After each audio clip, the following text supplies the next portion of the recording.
Halo teman-teman, balik lagi di Langkah Bicara. Setelah di video sebelumnya kita lebih banyak jalan-jalan sambil motret ke beberapa tempat wisata yang ada di Kabupaten Bandung. Kali ini saya belum akan mengajak teman-teman untuk jalan-jalan lagi, tapi akan sedikit berbagi cerita tentang sebuah alat yang menurut saya sangat penting untuk mendukung kegiatan kita di alam bebas.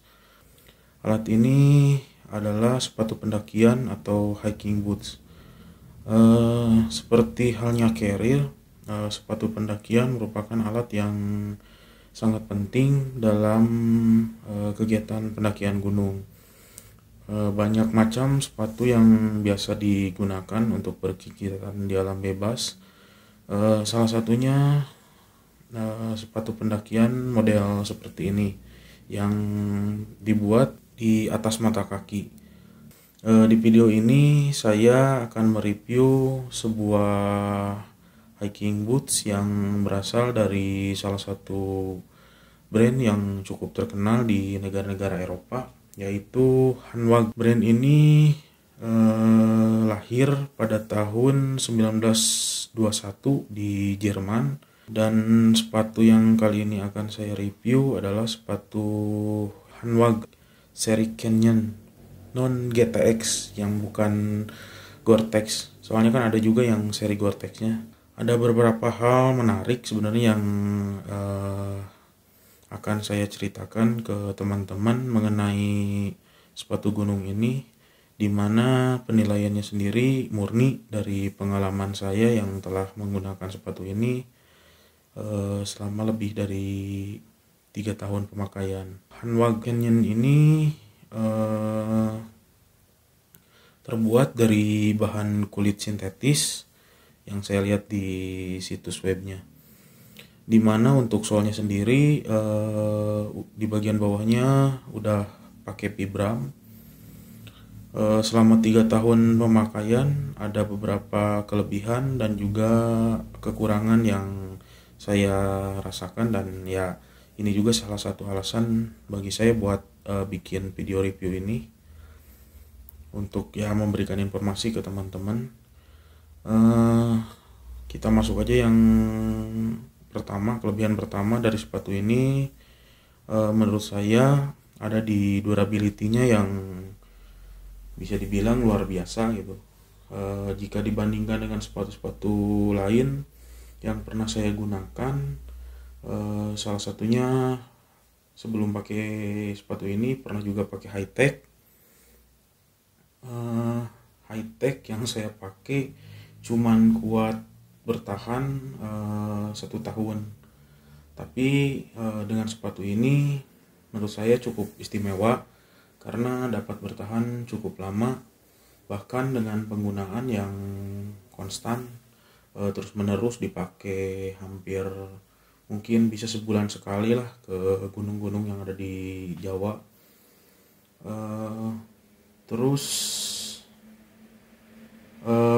dalam pemakaian 3 tahun ini pernah juga saya pakai ke gunung-gunung yang punya medan dan cuaca yang cukup ekstrim, seperti Gunung Kerinci yang dikenal licin, terus ke Gunung Argopuro waktu itu saat hujan, terus ke Gunung Binaya yang mungkin kalau buat teman-teman yang udah pernah ke sana punya trek berbatu, dan yang terakhir kemarin yang cukup berat juga ke Bukit Raya di Kalimantan, yang lumayan lembab. Dari segi ketahanan, sepatu ini mampu menahan ya hambatan-hambatan yang biasanya ada di gunung, cukup kuat menahan, dimana fitur waterproofnya sendiri walaupun gak didukung dengan bahan Gore-Tex, tapi sepengalaman saya kemarin ketahanannya cukup bagus dan memuaskan. Walaupun ya belakangan yang namanya sepatu udah dipakai 3 tahun, ya akhirnya harus di repair juga, dibenerin. Salah satunya di jahitan luar, bagian luar. Ada beberapa eh, bagian yang mulai copot dan bisa di-repair. Kebetulan di Bandung ada yang lumayan bagus juga. Tapi intinya sampai sekarang si sepatu ini masih bisa digunakan untuk naik gunung. Kelebihan kedua yang saya rasakan dari segi kenyamanan dan safety-nya sendiri. Sebagai sepatu yang dibuat di atas mata kaki, membuat sepatu ini secara gak langsung membuat kepercayaan diri saya saat naik gunung, khususnya saat melewati jalur pendakian, jadi lumayan naik. Ya akhirnya bisa menghindari ancaman-ancaman yang ada biasa kayak batu gitu, duri, atau bahkan beberapa kali juga dari cedera ankle. Pernah di Kerinci mau ankle kena, akhirnya bisa balik lagi ke posisi awal karena ya posisinya yang ada di atas mata kaki ini. Terus untuk soalnya sendiri, soal ini kan ya seperti tadi saya bilang udah menggunakan Vibram yang kita kenal punya teknologi yang cukup tinggi dan sudah teruji juga oleh hampir seluruh brand di dunia. Napes, terus brand-brand lain udah kebanyakan pakai si Vibram juga, tapi ada juga sih yang dia bikin sendiri, tapi rata-rata Vibram memang udah teruji di brand-brand kelas dunia. Sepatu ini pun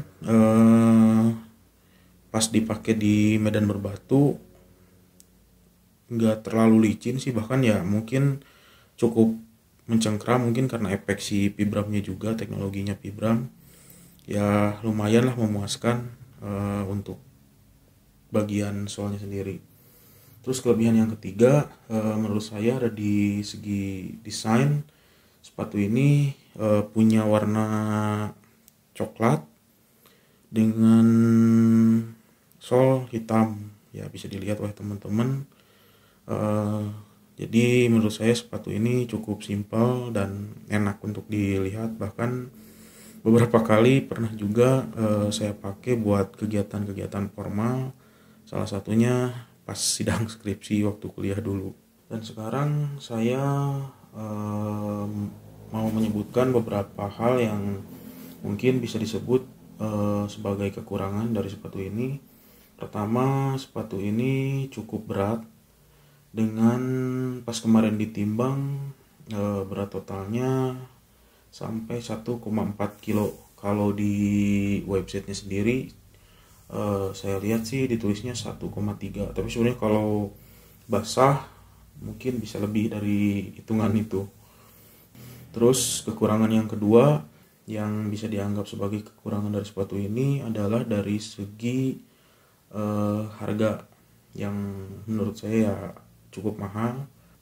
3 tahun lalu saya beli ini dengan harga 3,5, 3,5 juta. Walaupun ya timbal baliknya sepatu ini bisa bertahan ya 3 tahun, mungkin bahkan lebih, masih kuat juga dipakai nih ke gunung-gunung dengan kondisi medan atau dengan cuaca yang ekstrim, masih kuat lah mudah-mudahan. Karena satu hal sih menurut saya, alat-alat pendakian yang berkualitas itu biasanya jadi investasi jangka panjang juga. Ya sebisa mungkin kita harus bisa beli atau cari produk-produk yang emang punya kualitas biar bisa dipakai dengan jangka waktu yang lumayan panjang gitu. Kemudian ada sedikit tips nih karena takut terlalu panjang.